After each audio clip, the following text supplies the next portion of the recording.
Hey, everybody. Hey, Al. What's up? Shabbat Shalom. Good Shabbos. We're getting it in before Shabbos, even though it might not get live before Shabbos, but it's not a post-Shabbos podcast. Happy Purim Katan. Thank you. What's Purim Katan? Mini Purim. Mini Yom Kippur.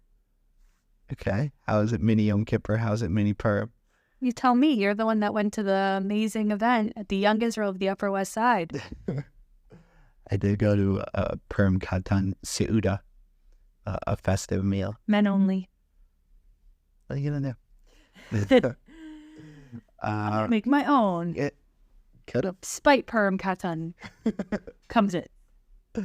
We haven't started watching the new season of Curb Your Enthusiasm. Nope. I really hope some people got that reference. Yeah. I don't know. It's a joke that I make too often. Really? Putting up a spite something. He's good shtick. Good shtick. I support it. But we shouldn't do things out of spite. No. It should be Marbin B'Simcha. Should be increasing joy, not increasing spite. Yes.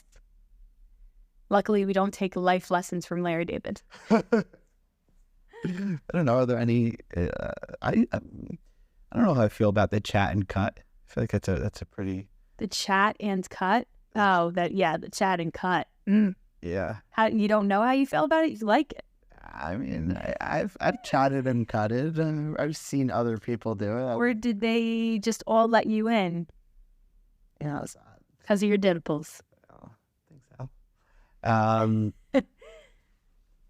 I don't like the chat and cut. Well, I'm the opposite. I'm like, hey, friends up front, come back here.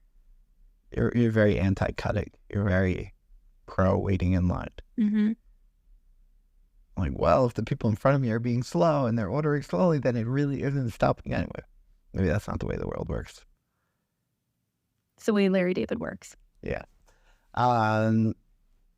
So Purim Katan, why is it a small Purim? Why do we have a small Purim this year?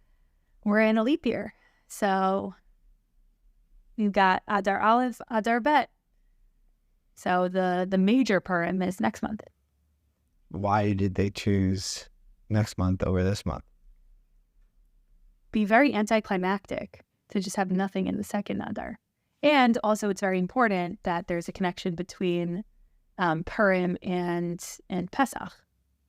Nice. Yeah. Nailed it. Go out.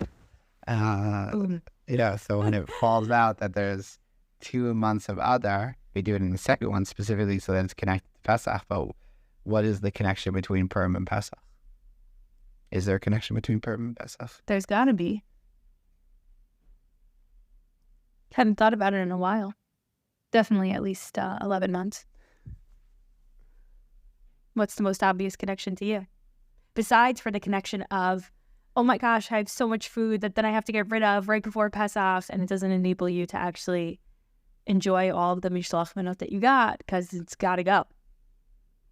That's always been the race. Can I eat the mishloach manot faster than I need to get rid of it before Pesach? So it would be nice if it was in Adar Aleph and then Right. you had 4 more weeks to be able to eat your mishloach manot.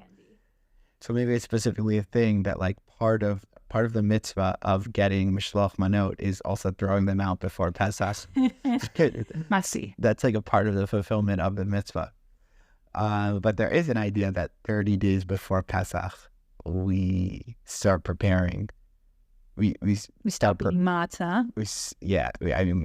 We get in a preparatory mode for Pesach, and that comes with Purim. Mm-hmm. But spring cleaning is not Pesach cleaning. Why not? I just feel like I have to throw that out there. But why can't Pesach cleaning be spring cleaning? It can if that brings you joy, but if it brings you stress and people clean for Pesach the way that they do proper spring cleaning, it's not good. That's why it's dangerous when you say you start preparing 30 days before. If you're like, oh, what could you be preparing? It's cleaning out the cabinets, going through the garage. It's like, no, you don't have to do all of that. Just make sure there's no chametz anywhere. Right. It's an interesting thing, like when you think about reasons for mitzvot, it's like, oh, I'm going to eat kosher, so then I'm going to be eating healthy. Mm-hmm. So it's like, oh, well, I'll, be more strict with Pesach, and I'll also do spring cleaning. And like, sometimes we conflate like a potential meaning or benefit of the mitzvah for like the actual content of the mitzvah. Yeah.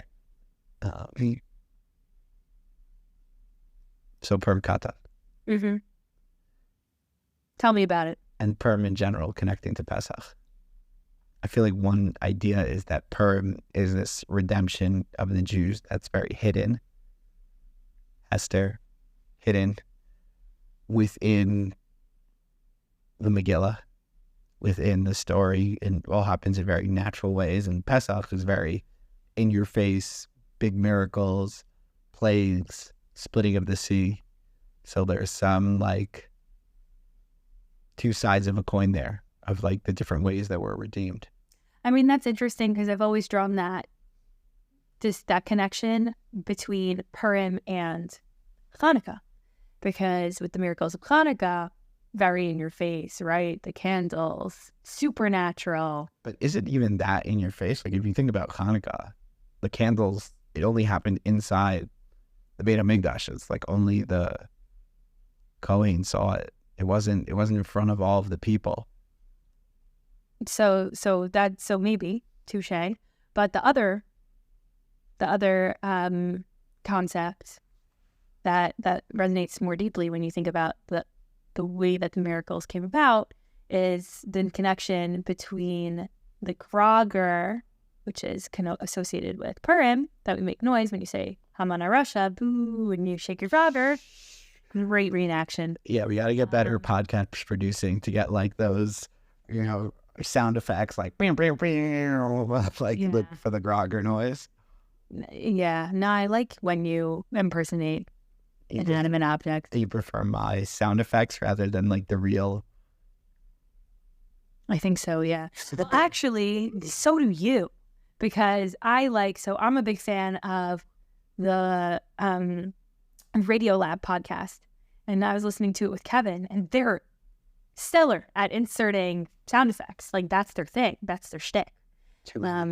And Kevin's like, I can't listen to this. Turn it off. Too many sound effects. That's what I sound like? Yeah, just like that. So we actually don't listen to that podcast together, and he cringes whenever he listens to it, even though endless sound effects. Many. I'd recommend it. So Grogger, your hand is underneath and the world is spinning on top, right? And that's kind of like hidden miracles. Like the thing on top is moving, it's doing all the things, but there's a hand underneath that's really turning and making everything happen. Whereas with Hanukkah, there's the hand above spinning the dreidel, and it's very obvious that, wow, there's such a power behind. And even the real miracle, the real, there's so many real miracles, but the other miracle is like the war and the ability to fight. And I would say, like, even experiencing today, like with the war in Israel, is it such a in-your-face miracle? Yeah, it's an in-your-face miracle. Like, if you speak to anybody in the army, they're having endless in-your-face miracles.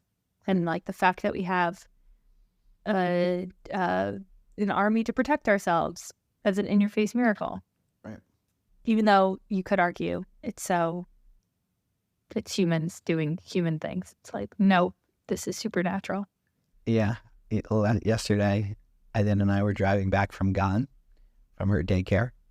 I just call it Gan. And it says we were listening to some Purim music to try to get in the spirit of Purim Katan. Yeshivish Purim, which playlist? Yeah. It's a really good one. Chaim Tish. L'chaim Tish. Chaim Tish Purim. Yeah. So it was Chuasam Ha'italanata. And then it said Tikvatam B'chol Dor Vador. Where their hope is in every generation. And I was thinking about like Hatikva, like Tikvatam, like their hope, but then there's also like the national anthem of the state of Israel is Hatikva. And like we have this like hope, B'chol Dor Vador, in each and every generation. And the first part is Shua Samhais Elanetzach, that it's enduring. It's an enduring Yeshua, salvation. Yeah. I'm just that it is a miracle that we've kept this hope in each generation, and this hope has been partially realized within the past generation and keeping it up in this generation. I don't know. It's exciting that we, on a personal level, are hopefully fulfilling that tikva, that hope, that dream, that aspiration on Wednesday by making Aliyah. So crazy. Last Shabbos in Gullahs. Come join us, everybody. In Israel? In Israel. I mean, you're welcome to come to Queens, but this also might not even be posted before Shabbos. So I'm getting it out. So then you can't travel to Queens in time. But if you're in Queens, come say hi. Yeah. You can type it. Have a little time with us. Toby Reich speech therapy. That's how I know. How Kevin finds my house whenever we go in, because my mom's a speech therapist and she does services. And somehow she's in Google Maps under Toby Reich. So I'm always anyone can be in Google Maps. I can be added to Google Maps. Yes. Let's not cheap. So he's very happy that it's there, so he doesn't have to memorize my parents' address. Even though I know it. Yeah. And then we get into the car on Friday, and it's like, Toby Reich, speech therapy, maybe closing in. And I'm like, oh my gosh, this is crazy. It's closed for everyone else, but it's open for us and for Eden to hang out and get have her playtime with Safta, or as Eden likes to say, Shafsha. Shashta. And then Kevin's like, Eden, do you want to go to Shafsha? And then Mom's like, I'm a speech therapist. Please don't do that. Yeah, that is. How are you feeling about fulfilling the dream of making Aliyah? I mean, I'm feeling really good about it.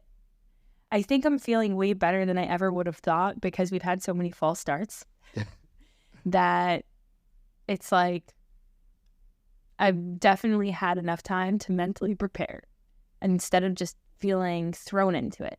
It's like, said my goodbyes, packed my bags, got a couple more to pack, but for the most part packed. Like, it'll all fall into place. We've got the apartment, poo. We've got a gone for Eden. Like, I really thought it would be way more hectic, and I mean, it is a big testament to all of your hard work this past month of just making sure that everything is organized and the way that should be. So thank you for doing all that so I can focus on other things. So yeah, I'm feeling really good. How are you feeling? Also feeling good. Yeah, I've gotten into definitely like a little bit of like a Sioni, very like Zionist, very like proselytizing other people to join us in Israel, like mindset. How much of it is because you want them personally to be in Israel for you versus for them? I don't know. Because I definitely fall into the first bucket. I'm like, let's just buy a building and then make the rent equal to our mortgage, so we're not making a profit or whatever it is, like, and like low-income housing, basically. Not really. Wrong use of the term. I don't know. Basically, I want to make a building that's super affordable, where we're not making a profit. We're just paying for what we need to pay for, and make it easy and comfortable for everybody to move in with us. By the way, interested. Allison is a real estate expert. We visited San Diego. Oh. And she was like, I wonder how much houses are here. And then we went to, where was that little, like, a Coronado, which is like, you know, a crazy expensive place. She's like, oh, I wonder how much like real estate prices are here. And then we had a friend's wedding in Malibu, and she's like, oh, houses here look nice. So Allison always has a good pulse on the real estate market. I also did it for random lake houses in East Stroudsburg, Pennsylvania, that were $100,000 with broken floors, and entertained those two. So that is true. Just to level it out. Yeah. But no, it definitely is a nice vision to have a little kibbutz ironi, a little urban kibbutz type of setup. But I don't know, I definitely want people to come for us, but I also, like, there's a believer, like, when you have something good, like, share it. Yeah, like if we're onto something, like, come on board. yeah, like I think that's one of the reasons that we put content out. That's one of the reasons that we try to help people like connect to their Jewish roots, is like, I think that it's, I'm a believer that like it makes you appreciate it and makes the other people appreciate it, and it's, you're on like a mission together. Totally. And I don't know, I think there's a lot of good things happening in Israel, and yeah, America's feeling a little stagnant. There was a bomb scare in Queens College yesterday. Oh, really? Yeah. That's not stagnant. That seems like downhill. Yeah. My mom was in class teaching, because did I mention she's a speech therapist? So she also teaches at Queens College, a speech course, or language disorders, more specifically. And she's not like on her phone. Everyone's like, Professor Reich, we need to leave. So I'm excited to hear that story. Thank God everything was totally fine. Nothing happened. But they did say that it was like a legitimate bomb scare. So that's pretty wild. Like people were legitimately scared, or they had a legitimate reason to Legitimate reason. So the whole campus was evacuated. But I'm very excited to hear that story at the Shabbos table tonight. Yeah, and we're excited to hear it because nothing happened. We're excited to hear it because nothing happened. And also my mom's such a character, so. It's true. And she likes when she gets shout outs on the podcast. Yeah. Good for you, Mom. And still a little bit nervous, so. That is true. So that's also why. Yeah. I don't know what I would do if I was teaching a class and everyone's like, oh, Professor. I know what you would do. Know what I do? You'd freak out. I would flip the desk.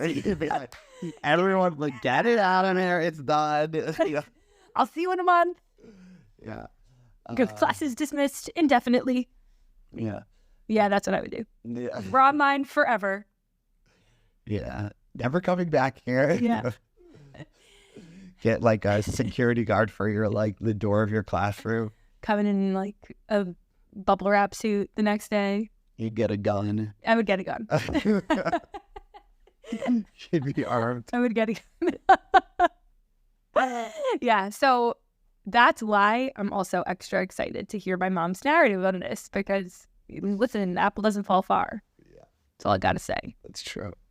Kevin would be like, so what are people's thoughts on this article that we just read? Be like, anyway. Yeah, like anyway. Here's a donut.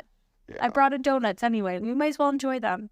And make a bracha, you know, thank you, Sudat Hoda, a little thank you meal, that everything was okay. Yeah, that's why, you know, make a good team. But in terms of like things feeling stagnant, like I was thinking about, we're here for Purim Katan, the small Purim. Yeah. The Purim that's in Adar Aleph, and then hopefully next month for Purim will be in Israel. And I don't feel so much more significant to hear the Megillah, to celebrate the Jewish holidays in the land of Israel with our people. And with Purim, we don't say Hallel. We don't say like a full praise of Hashem on that day. There's a few different reasons, but one of the reasons is that like it wasn't a full redemption. Like at the end of the day, they were still chilling with Achashverosh. They were still, you know, Esther was the queen. Like they weren't killed, but they were redeemed. Yeah. They still have the bomb scare. Yeah. So to speak. Yeah. Like they Bomb is still scary. Yeah. Like, you know, your mom escaped the bomb scare yesterday, but like, let's go. Shalom. Yeah. But like, you know, let's go home. Let's have the big Purim. Let's have the real Benanofo, the real like Flip. Changing of the fate, and like of like taking like our destiny and like to the hands of our people. Like in obviously it's also always in Hashem's hands, but I don't know, it's something that I'm thinking about. Like this is Purim Katan. Like Purim here is small potatoes. We like them big potatoes. I think so. Does that resonate at all? Definitely.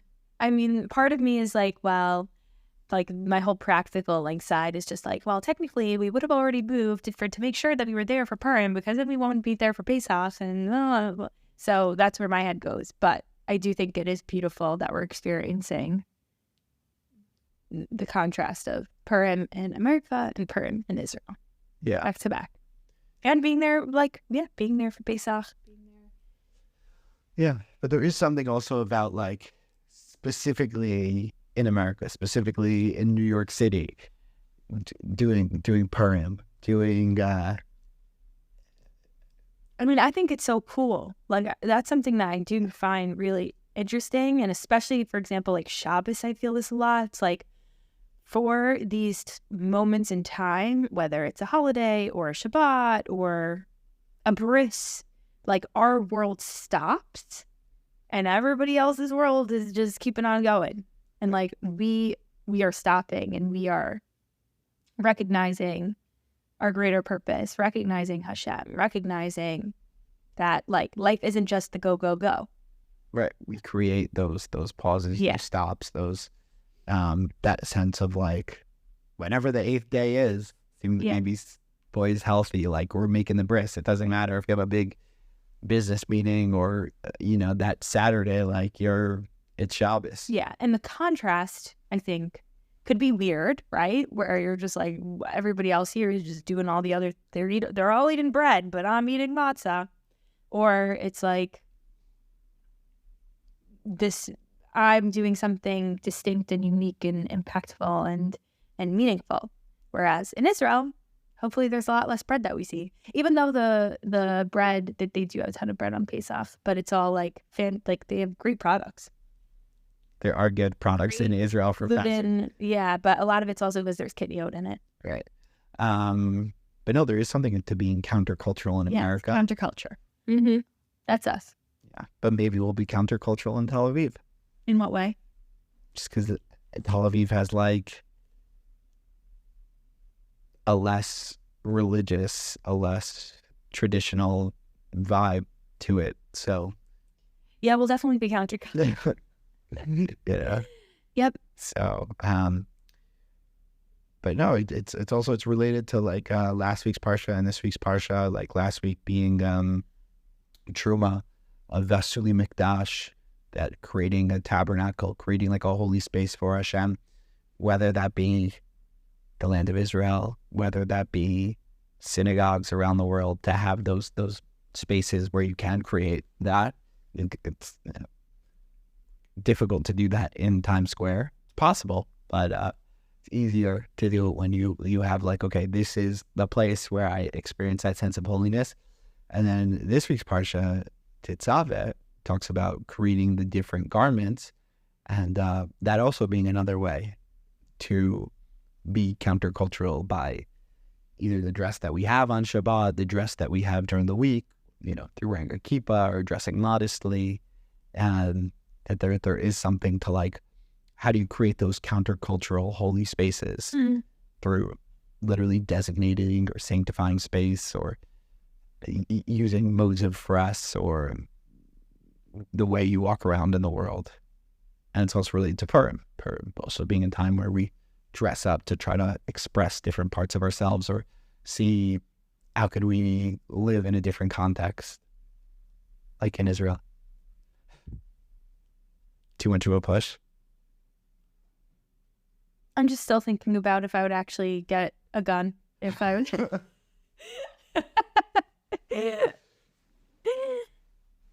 Are you leaning towards yes or no? I'm still undecided. It's good. It's not such a relevant question. Yes. Leaning towards yes. You lean in the abstract, though. Yeah. Any other chidushim for this Shabbos, this parsha? I like the idea of marbim b'simcha. That it says Mishanech, that's Adar marbim b'simcha, who brings in Adar, increases joy. And whether it was a good week, how can it become a great Shabbos? whether it was an okay week, how can it become a good Shabbos? Whether it was a bad week, how can it be an okay Shabbos or an okay next week or an okay rest of the month? And just to let in a little bit more joy in Adar, and to let the Aluf Dar, the Aleph, the Alufo Shel Olam, the champion of the world, the first of the world, which is Hashem, we say Adar, Aleph, Dar, that Hashem's presence should be able to reside, hopefully within each one of us in the intrinsic and extrinsic, or internal and external way. Amen. Hope to see you all in Israel soon. Can't wait. Chaim. Happy Purim Katan.